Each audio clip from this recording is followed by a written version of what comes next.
Hey everyone, welcome to Meeple Bits. Thanks for joining me today. In today's episode of Tabletop Simulator, we're going to go through the game Hadara. This one titled Hadara Full Expansions. It is a community created mod, so it is available in the Steam Workshop. Links in the description below. This one by community creator Awesome Beginner. As always with the Tabletop Simulator series, we're not going to go through an in-depth of the rules or an extensive how to play, but instead focus on what is scripted and done for you, and then what you, the users, are going to have to manage, maintain, and control on your own. So with that, let's go ahead and dive right into this version of Hadara. Hey everyone, welcome to Hadara on Tabletop Simulator. As always, I'm joined here by my tablemate, and let's go ahead and jump right into this mod. Taking a quick look around the table so that we can see all the different components, we've got a massive play area set up with 5 player boards, all ready to be customized for your civilizations. Each seat at the table does have a sort of box for adding your coins, and each play area has their own toggle for number of cards, discard, gold medals, plus 10 tokens and 10 5 and 1 coins, including a purple card effect reference sheet. Additionally, every play area has a score tracker and a calculator ready to be used. You got your main play area up top, and then over on the left side, we've got the rule books for the expansions as well as the base game. If you want to change the rules, go ahead and right click it and then just change the page, because on the rule book, there is no sort of toggle or marker to just kind of click through the rule book that you would normally find. So just right click and pick the different pages that you want. Now, at the top of this one is where the sort of scripting and magic will begin. You got your colony cards up here as well. Additionally, this particular mod does have a manual so that if you want to read through this and know how to set it up, it's ready and waiting for you.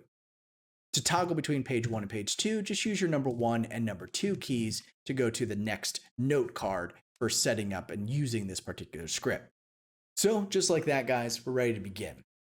All players should start by taking a seat at the table, and then you're ready to either A, select an expansion, or B, just begin the setup for a standard game. For demonstration purposes, we're just going to do a standard game. In this 2-player game, let's just go ahead and click 2 players. Now what's going to happen next is the game scripting is going to randomly shuffle out the locations of these boards, hand out each player their starting card, and randomly assign you a different token. So just go ahead and grab the card out of your hand, and then you're on your own to sort of set it up from there yourself, okay? So I will begin with 2 economy, 2 military, 1 culture, and 5 food. So go ahead and just set yourself up according to what this says. My starting influence is also a 5, and I get 9 coins, and then my table mate, they're AFK right now, so I'm going to go ahead and control them. They have an influence of 1, 3, 2, 1, and 4. So let's go ahead and set that up. 2, 1, and 4. Great. Next, you're going to want to grab your coins. I get 9 coins. And then per the instructions, you'll notice that I have the most influence. So I will go first in epic 1 and 3, but my table mate will only go first in 1 of the epics. So any player that is in a 2-player game that's only going first once, they'll get 1 extra coin in this initial setup.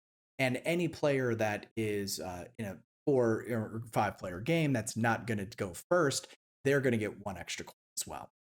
Now this starts on phase B, but go ahead and toggle that over to phase A so that everything works the way that it's supposed to.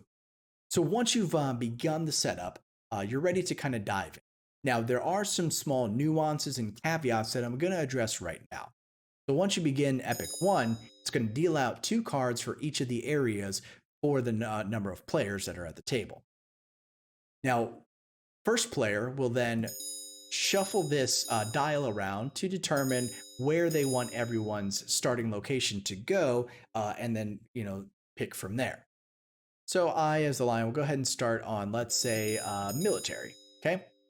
Now, when you're drawing out your cards, in this particular mod, you're going to have some issues when trying to drag cards into your hand.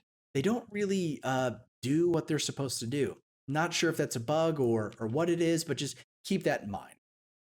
Additionally, you're going to want to use your Q and E keys because there's no real snap into position for any of these areas right down here. But it's not a big deal because in the game, you're going to either purchase, discard the card, and then the other card you're putting face up on the second pile anyway. So the fact that you're going to draw it face up and just kind of decide out in front of you, not really a game changer. So let's say I want to bring this one into my civilization. I just got to try to find the right touch point for it. Keeping in mind that, as you go to stack cards, again, there's no snap into place down here on your player. So once I've chosen that card, I'm going to put this one into that discard pile. I would pay its cost of 3 back into the kind of personal bank area and then move myself accordingly.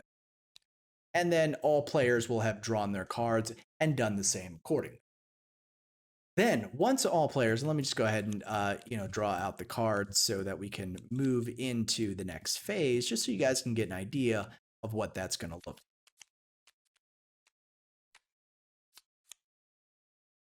At least here there are some snap into places, so that's at least good. Okay, cool. So we are, is that 2? Yeah, good. We're now ready to begin phase B. So once you start phase B, go ahead and click this button, and then all players are ready to draw from the bottom section of the deck. And per the rules, in between the phases, make sure that you're, taking your economy according to the rules, and you're resolving everything in between the phases as well as in between the epics, because none of that is scripted for you. So once you're in phase B, this is where the turn is going to kind of come into play. Now, it does just sort of randomly assign a first player. Understand that the first player truly should be the person with the highest amount of influence per your starting card. So if you didn't, go ahead and just have everyone sort of end turn until it's the right first person's turn.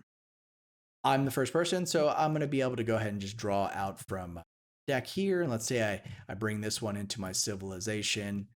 I move my stuff up and I toggle my cards, and then around and around it goes. So once I've drawn, I'm going to hit end turn, and it's going to go to the next person so that they can choose what card they want. Now notice it's locked for anyone else who's attempting to grab and get a card per the scripting. So keep that in mind, that once you've taken in the phase B, end your turn so that everyone can draw out of the bottle. Once that's complete, you're then ready to begin and resolve the end of the epic and the end of the phase B. So go ahead and toggle this over back into phase A, and then click epic 2. One more, now it's going to deal out exactly like phase A, or sorry, epic 1. But one thing you'll notice is that while I've toggled the number of cards that I have, it did not reduce the number of food that I must pay for those cards. So again, one more manual step that you're going to have to take. But that's really it, guys. The plus 10s here do a really good job of snapping into their positions. You've got your gold medals, and it does say to bring out 2 at the start of the game. But, it's not like it's a huge issue if you just pull it out of the bag. But just like that, guys, everything else does its nice positioning, snapping into place. But just in between the phases, make sure that you're monitoring, the end turn button, and then make sure that everyone is tracking their stuff accordingly, and the positioning of the cards, again, not snapping into place. So you're gonna have to kind of shift those around as best as you need to. But that'll do it for this one, everyone. If you've got any questions about this particular version of Hadara, go ahead and leave a comment down below. I'm happy to answer them as best as I can. If you've enjoyed the video or the content, really appreciate the support. Feel free to leave a like and subscribe. And as always, guys, I hope you have found this helpful, and look forward to the next one. Until next time, thanks so much.